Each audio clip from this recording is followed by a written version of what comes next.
Dark web নামটি শুনলেই আমরা যারা ইন্টারনেট ইউজ করি আমরা প্রত্যেকেই একটু আতঙ্কে থাকি, কারণ ডার্ক ওয়েব হচ্ছে ইন্টারনেট জগতের সবচাইতে ভয়ঙ্কর খারাপ জায়গা। এমন কোনো খারাপ কাজ নেই যা এই ডার্ক ওয়েবে না হয়। আমাদের সকলের ধারণা ডার্ক ওয়েবে শুধু খারাপ কাজই হয়ে থাকে, কিন্তু বিষয়টা মোটেও এমন নয়। ডার্ক ওয়েবটা হচ্ছে ছুরির মতো, আপনি চাইলে ছুরি দিয়ে ভালো কাজও করতে পারেন, খারাপ কাজও করতে পারেন। ঠিক তেমনি ডার্ক ওয়েব দিয়ে আপনি ভালো কাজও করতে পারেন, আবার খারাপ কাজও করতে পারেন। আপনি কীভাবে ব্যবহার করবেন সেটা আপনার ব্যক্তিগত বিষয়। আজকের ভিডিওতে আমরা ইন্টারনেটের প্রচলিত সবচেয়ে খারাপ জায়গা ডার্ক ওয়েবে প্রবেশ করার চেষ্টা করব এবং ডার্ক ওয়েব সম্পর্কে কিছু খুঁটিনাটি তথ্য জানার চেষ্টা করব। ফিরে আসতেছি ইন্ট্রোর পর। ইন্ট্রো চলতে থাকুক আর আপনারা আপনাদের কাজ করতে থাকুন, মানে চ্যানেলটিতে সাবস্ক্রাইব করুন আর এই ভিডিওতে একটা লাইক দিয়ে দিন।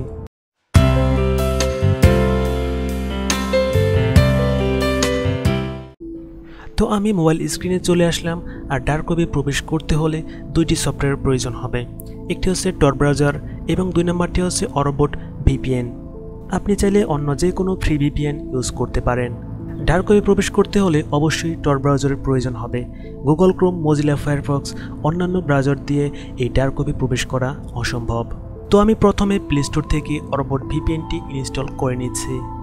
তারপর আবারও সার্চ বক্সে ক্লিক করলাম এবং এখানে লিখলাম টর ব্রাউজার। আর এখানে আপনি যে ব্রাউজারটি দেখতে পাচ্ছেন 81 MBর যে ব্রাউজারটি, এটাই হচ্ছে মূলত টরের অফিসিয়াল ব্রাউজার। তো জাস্ট সিম্পলি ইনস্টলে ক্লিক করে ইনস্টল করে নিলাম। তো বলা হয় টর ব্রাউজার হচ্ছে সবচাইতে সিকিউরড একটি browser. Mozilla Firefox, Google Chrome, Opera mini এগুলোর চাইতে টর ব্রাউজার সবচাইতে সিকিউরড। তো আপনি যখন এই টর ব্রাউজার দিয়ে ব্রাউজ করবেন তখন আপনার আইপি বিভিন্ন সময় বিভিন্ন দেশে শো করবে, যার ফলে কেউ আপনাকে ট্রেস করতে পারবে না। তারপর আমরা এক্সট্রা সিকিউরিটির জন্য ভিপিএন ইউজ করতেছি। পেঁয়াজে যেমন অনেকগুলো স্তর থাকে, ঠিক তেমনই এই টর ব্রাউজারে অনেকগুলো স্তর থাকে। তো আপনি যখন কোনো কিছু সার্চ করেন তখন আপনার আইপি কিন্তু সার্ভারে শো করে না, তো আপনার আইপিটি বারবার পরিবর্তন হতে থাকে, যার কারণে কেউ আপনাকে সহজেই ট্রেস করতে পারে না। যার কারণে এই টর ব্রাউজারকে হাই সিকিউরড ব্রাউজার বলা হয়। তো আমার কিন্তু দুইটি ব্রাউজারে ইনস্টল করা কমপ্লিট। এখন আমি ভিপিএনটাকে কানেক্ট করে নিব।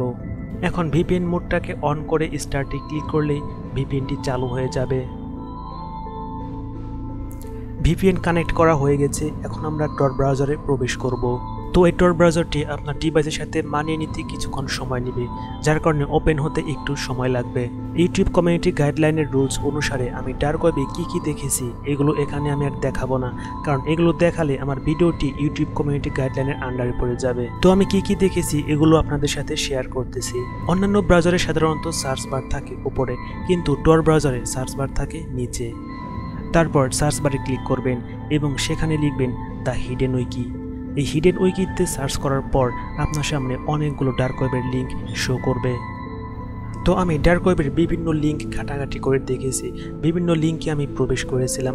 সেখানে এক্সট্রিম লেভেলের কিছু পর্নোগ্রাফি, তাছাড়া ডোমেন হোস্টিং কিনতে পারা যায় অনেক কম দামে।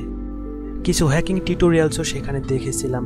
তাছাড়া আমি একটি হ্যাকারের ওয়েবসাইটে প্রবেশ করেছিলাম, সেখানে তাকে ভাড়া করা যাবে টাকার বিনিময়ে। কিন্তু এই টাকা আমাদের সাধারণ টাকা না, এখানে ক্রিপ্টোকারেন্সি বিটকয়েনের মাধ্যমে লেনদেন হয়ে থাকে, তাই সাধারণ মানুষ চাইলেও এখানে লেনদেন করতে পারবে না। তো এই ভিডিওটা কিন্তু এডুকেশনাল পারপাসে তৈরি করা হচ্ছে।